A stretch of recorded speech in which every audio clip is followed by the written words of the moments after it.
Hey, fifth graders. Welcome back to another excerpt of Nowhere Boy. When we left off, they have the documents. Everything's in place. Ed's going to go to school. So let's see what happens. Chapter 35. Early on the morning of Monday, January 4th, in the pitch black darkness, Ahmed scaled the garden wall and dropped into the neighbor's yard. His eyes stung with exhaustion. He barely slept, but at least it had been easy to wake up early and change into one of Oscar's old uniforms.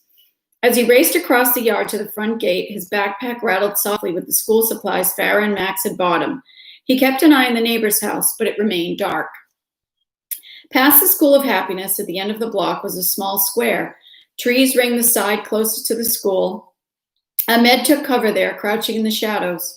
Through the patchwork of leaflet branches and clouds, he could see a few stars. "Nori, Jasmine," he whispered, "I'm going to school."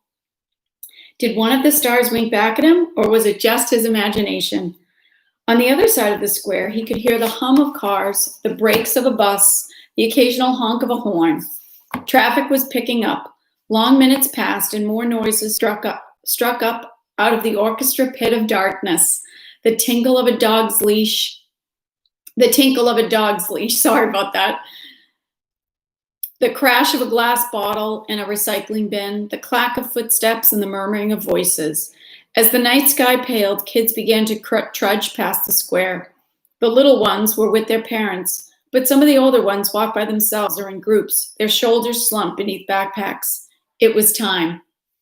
Ahmed took a deep breath, then slipped into the stream of kids heading toward the School of Happiness. No one paid him any attention. He was just another kid making his way to school. Being ordinary had never felt so special. Ahmed surged toward the open door. Standing sentry were two young women, aides, whose job Max had said was to make sure no strangers slipped into the school. Ahmed was sure to attract their attention. They had never seen him before, and he was much bigger than most of the primary school students. But he and Max had come up with a plan. Ahmed checked his father's watch, then bent down to tie his sneaker. At 8:13, a shoe grazed his heel.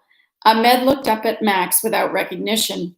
"Sorry," Max said. Pardon, probably in French. Ahmed jumped to his feet. "You speak English?" he asked.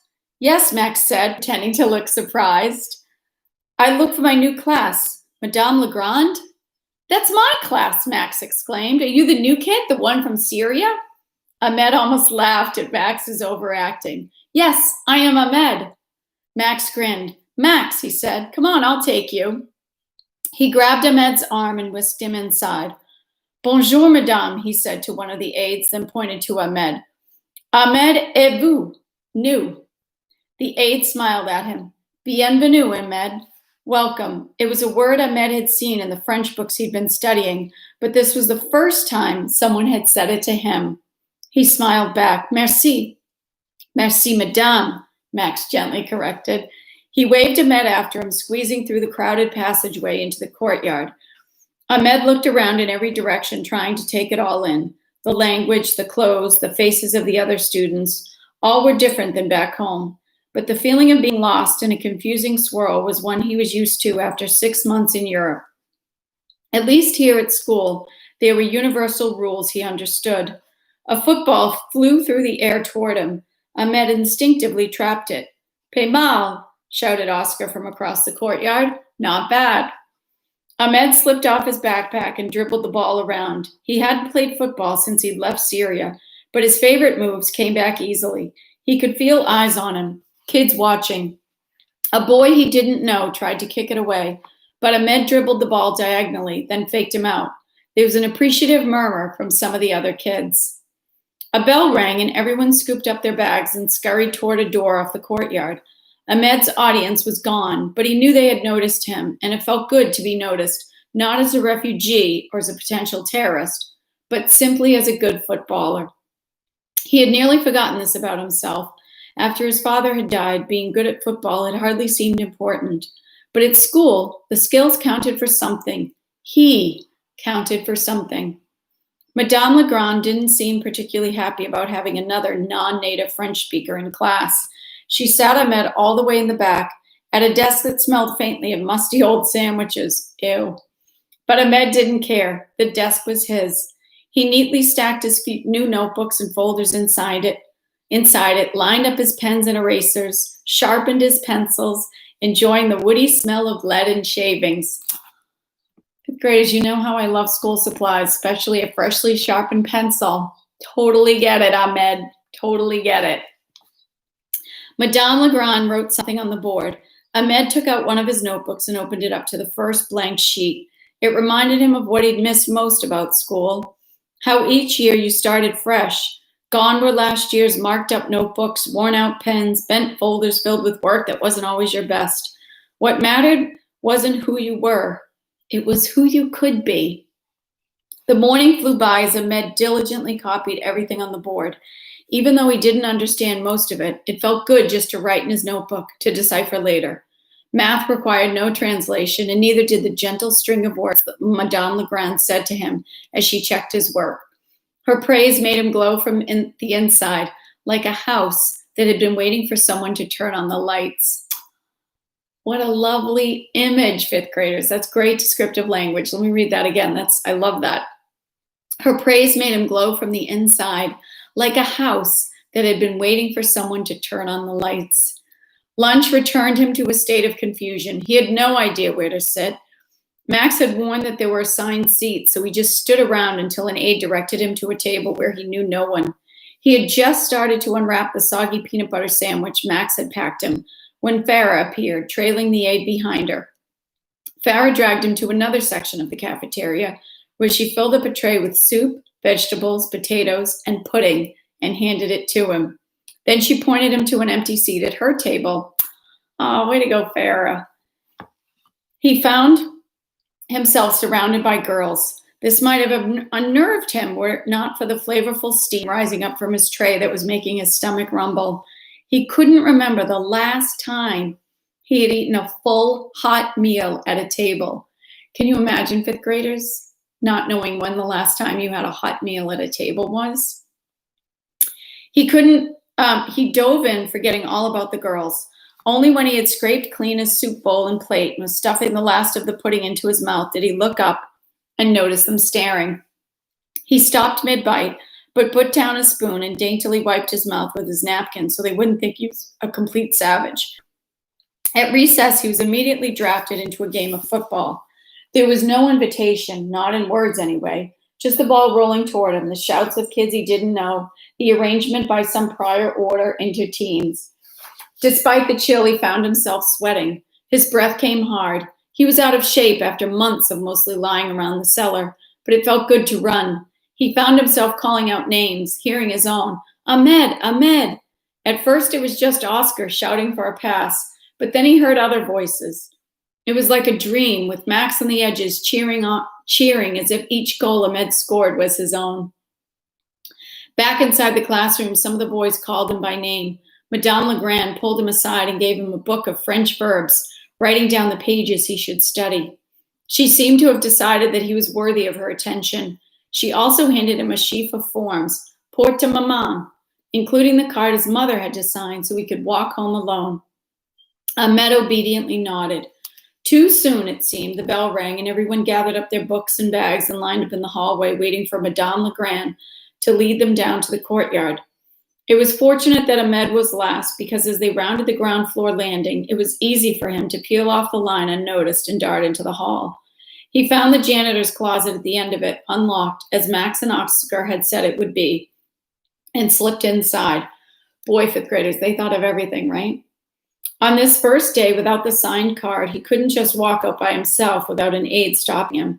He knew he'd have to wait a long time. According to Max, the school didn't close till 6 p.m., when the aftercare program ended. Hey, just like at Newman. The closet smelled like wax and cleaning supplies, but at least it was warm. He squeezed himself into a corner behind a row of buckets and mops, putting on a headlamp-style camping flashlight Max had given him, and began to study the book of French verbs. He recopied his notes, looking up the words he didn't know in his dictionary, then made a list of words to memorize. He carefully filled out a math worksheet. The work, the simple task of it, kept him calm. Work is always a great thing. When you're stressed, it always is relaxing to just sit and accomplish something when you're worried or stressed. 2 hours later, he had nearly finished it all when he heard footsteps outside. 2 hours of homework. Good for you, Max. Ahmed switched off his headlamp just as the door flew open. A small woman in a white uniform swung a bucket and mop into him. He stifled a yelp.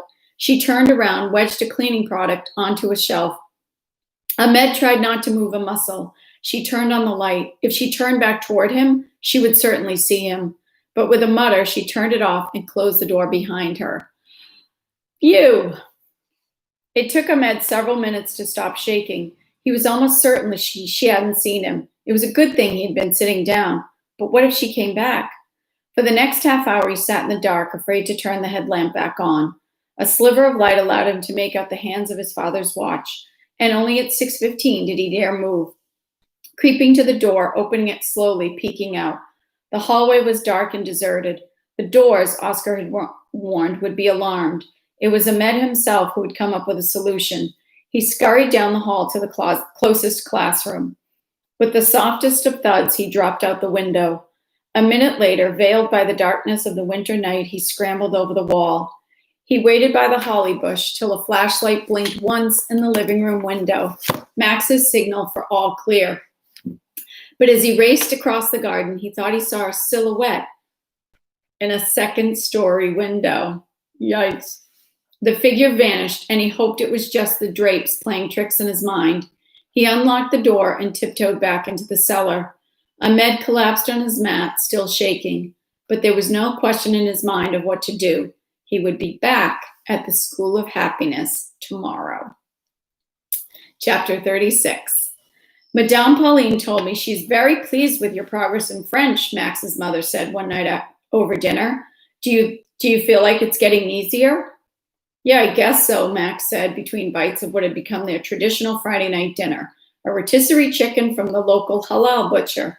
I want to try one, he told his mom one day, with mashed potatoes and harcourt vert, the slender French string beans. He always tried to eat less so there would be more leftovers for Ahmed. She said January is usually a turning point, but that you really seem motivated now, his mom continued. Max smiled, but not because he felt he'd earned the praise. What Madame Pauline took for his sudden enthusiasm for French was really Ahmed's. Ever since he'd started school, Ahmed had thrown himself into learning the language like his life depended on it. And of course, fifth graders, we know it probably does, because he wants to get to Calais, France, so he can get to London. Every night he checked his homework against Max's and was full of questions. Max had found himself paying more attention to Madame Pauline and asking her Ahmed's questions about irregular verbs or complicated tense structures. He talked more in school and at scouts trying to practice. He wished he could give Ahmed some credit. You know who's really doing well? You know who's doing really well, he said? The Syrian kid. Claire's head jerked up. What Syrian kid? His parents had a strict no devices rule at dinner, but Max knew she'd been peeking at her phone under the table. He didn't say anything, though. There's a new kid in my class, Max explained. Ahmed. He's a Syrian refugee. He missed a lot of school because of the war. How old is he? Claire asked. Her interest surprised Max. She usually just tuned out when his parents forced him to talk about school. 14, Max said. A 14-year-old sixth grader? His mother said. Max was tempted to remind her that he was a 13-year-old sixth grader. He's doing really well, Max said, and he's super nice. He works really hard. Fifth graders are remembering the time I had a 17-year-old in my seventh grade because she could get in the country. So at the end of the year, I found out actually she wasn't going to eighth grade. She was going to high school. But, you know, you do what you have to do. His mother shifted in her chair. He's doing really well and he's super nice. He works really hard. His mother shifted in her chair. I didn't mean to sound critical. I'm glad the school took him in. I feel sorry for them, for all the refugees. These soldiers and army trucks everywhere have just been getting to me. Max understood how she felt. It wasn't just Fontaine. Ever since the lockdown, it seemed like policemen and soldiers were everywhere. Outside the metro stations and farmers markets, patrolling the street corners, sitting in the camouflage-painted trucks, or milling about on patrol outside an even vaguely important or official building. But they unsettled Max for an entirely different reason. One day they might notice Ahmed, figure out who he really was. They're just keeping us safe, his father said. And we are safe, his mother said, a little too heartily for Max to believe. Where does he live? Claire asked. Oh, I'm not sure, Max said vaguely. His mother smiled at Max. Well, wherever he lives, you should invite him over. Okay. But Max regretted mentioning Ahmed. Now he'd have to make up some excuse for why he couldn't come. Later that night, after his parents' light had been turned off, Max heard a soft knock on his bedroom door. He jumped out of bed and opened it fast, imagining it was Ahmed. Claire slid past him into his room, then closed the door behind her. Can we talk? Max's stomach tightened. She almost never came up to his room, and he wasn't sure he liked it now. Sure. Claire paced back and forth, then stopped and looked at him. That Syrian kid, is he living in our house? See, the author was giving us a couple clues there that Claire was taking a sudden interest, and I thought maybe she's just taking an interest, but he was setting it up. Max stared at her as if he'd never heard anything so ridiculous. What? I saw someone in the garden a few weeks ago. This wasn't good, but it wasn't undeniable proof either. He needed to keep calm. I don't know anything about you've been sneaking around. Max shrugged. So have you. Once. I sneaked out once. I hear you going up and down all night, Max. Food is disappearing. The toilet seat in the basement keeps popping up. Then there's that afternoon you were home alone and you didn't want me near the basement door. I didn't put it together. But then I see someone sneaking around the garden, and the next thing I know, the Syrian kid shows up at school. He could continue to deny it, but Max could tell she wasn't going to let it go. He was half afraid she would march down to the basement and drag Ahmed out herself just to prove he was lying. Max locked his eyes on her. You can't tell, he told her. I knew it. I knew you were up to something. His name really is Ahmed, and he's living in the wine cellar. The wine cellar? We fixed it up. It's not so bad. Claire bugged out her eyes at him. How long has he been down there? Max did a quick count on his fingers. 5 months. 5 months? Are you crazy? You can't tell Claire. You owe me. I didn't, did I? She snapped. But Max still didn't trust her. His only hope was to convince her. He softened his tone. His parents are dead, and if anyone finds out he's here, he'll either be deported or sent to some horrible refugee orphanage. How long were you planning to keep him down there? Till we go back. And then what? I don't know. I was going to figure something out. Claire collapsed onto his bed. This is insane. Max sat down next to her. I know, but he's all alone. There's got to be some adults who could help him. Who? Mom and Dad feel sorry for refugees, but you know they'd never take them in. Claire acknowledged this with a sharp exhale. They just do what's right for themselves. Max had a feeling she was talking more about the move to Belgium than about Ahmed, but he needed her on his side. Exactly. For a moment, neither of them spoke. I remember seeing pictures of refugees who drowned trying to get to Greece, Claire finally said.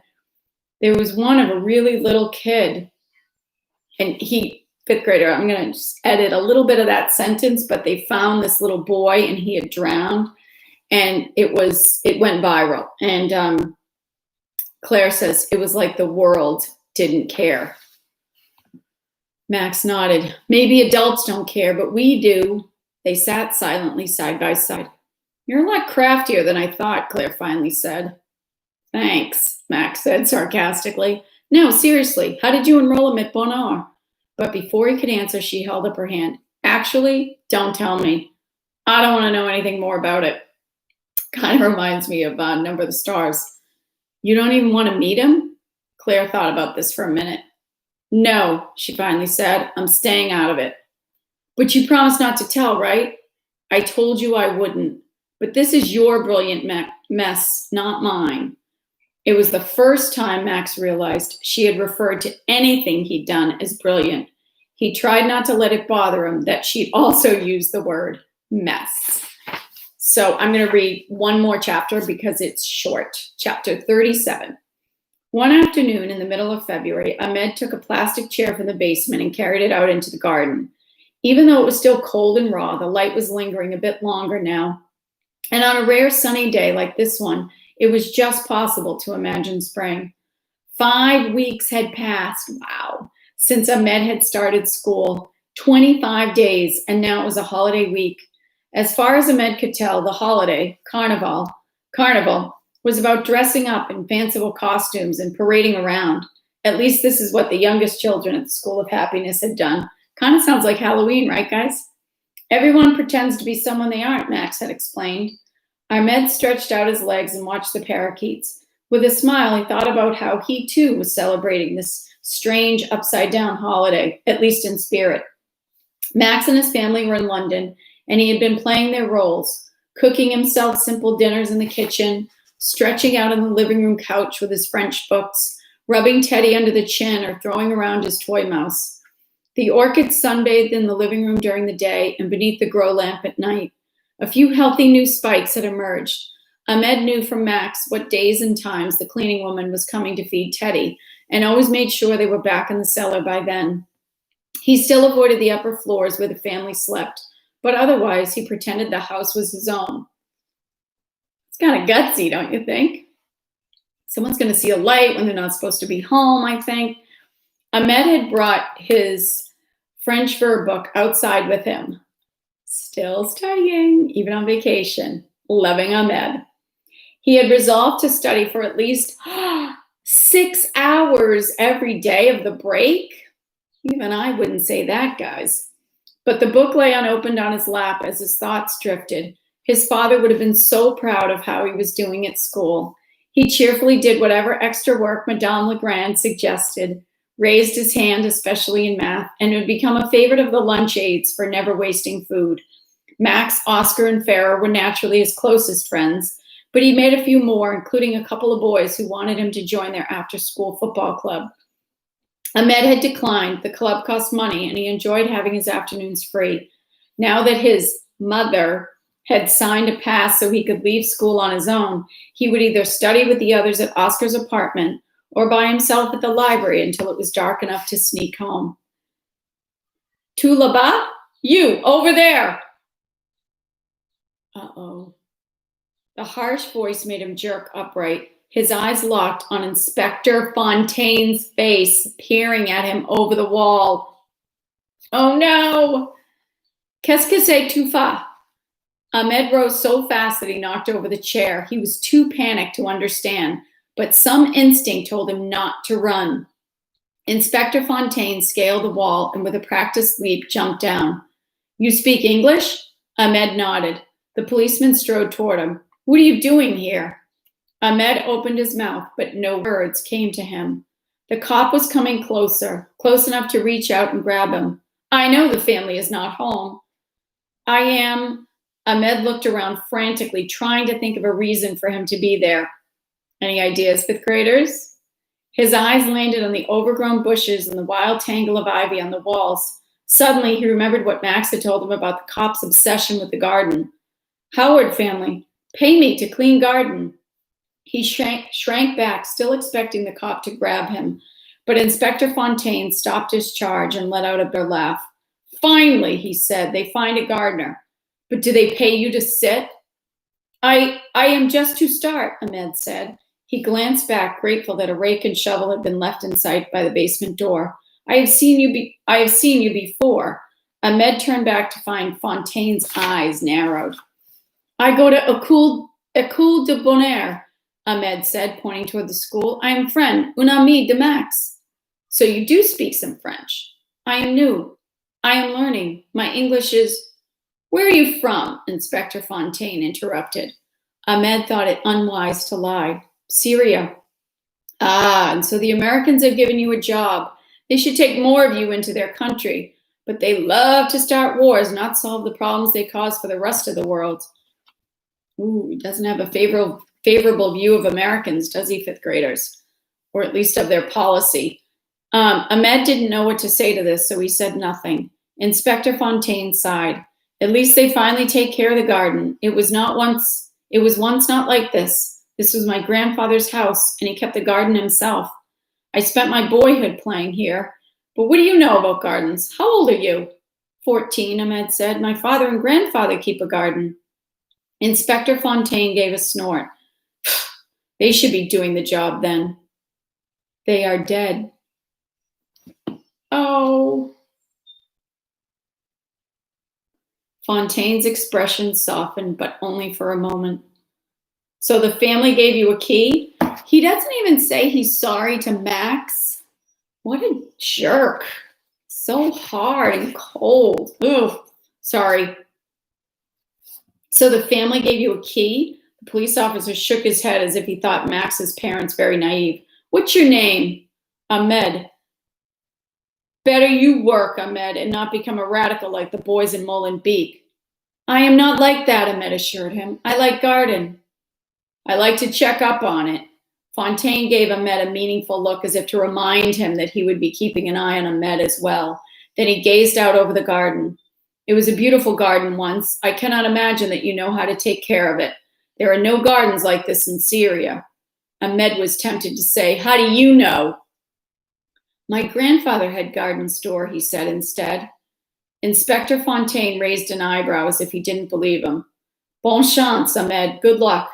But if I see you being lazy again, I will tell them to hire the Pole, meaning his Polish friend.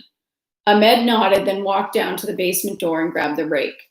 When he returned back, Inspector Fontaine had hopped back up on the wall. He sat there for a moment, surveying. Ahmed, poised with the rake in hand, did the same. I told Madame how weird I would look in, the cop called out. Tell her next time to let me know you're going to be here. Okay, Ahmed said. He was still trembling when he got down to work. But the funny thing was, he really did have ideas about how to bring the garden back to life. Ooh, that was close, fifth graders. We will pick up with Max's return from England tomorrow. Okay, so don't forget to answer the question in the drive. Okay, bye guys.